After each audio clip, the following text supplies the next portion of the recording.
जय जगन्नाथ।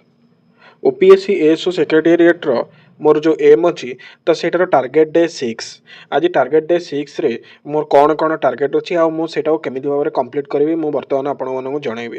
तो मोर फास्ट आज सकाल टार्गेट अच्छी मैथ परसेंटेज जोटा कि मोर काली भी था मुझे कंटिन्यू रखी। देन ओडिया ग्रामर सारस्वत बही विशेषण चैप्टर को भल भाव में कभर करी।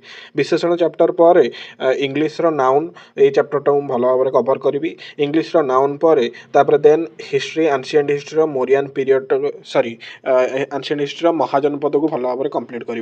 एंशिएंट महाजनपद स्पेशली मगध उपर ही मैक्सिमम फोकस मोर रहिबो।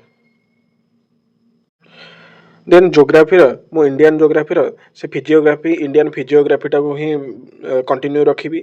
आउ देन पॉलिटीर फंडामेंटल राइट्स को मु जो किसी पोर्सन काली सारी नेक्स्ट कंटिन्यू करी कहीं फंडामेंटल राइट निजे ही सब बड़ चैप्टर आ most important for each and every examination सेटा वन डे एग्जामिनेशन हो पारे अप टू यूपीएससी एग्जामिनेशन पर्यंत हो पारे। फंडामेंटल राइट ठू अधिक इंपोर्टेंट आउ कौन भी चैप्टर पॉलिटी है कि हो पारनी। आ मोस्टली 30 ରୁ 45% निहाती भाव क्वेश्चन ओनली फंडामेंटल राइट भी बहुत वन डे एग्जाम देखा जाए। तो से जो मु फंडामेंटल राइट को भलसे टे फोकस करी। इवेन मत फंडामेंटल राइट पूरा सारे 2 ରୁ 3 दिन निहाती भाव में लगे मिनिमम 3 दिन भाई लगे। देन करेन्ट अफेयर्स मो इंटरनेशनल न्यूज से कभर करोटा कि लास्ट 1 ईयर तो सेटा मोर कंटिन्यू चली आउ नेक्स्ट मु पूरा कंटिन्यू रखी।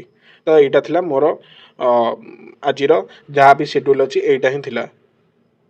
मु ट्राए करी पूरा निजर 100% देवाई एवं ट्राए करी जमीक कि जहाँ भी टॉपिक मु कवर करने को टार्गेट रखी सबकि कवर हो जाऊ। आपण मैंने मो वीडियो को देखि थैंक यू।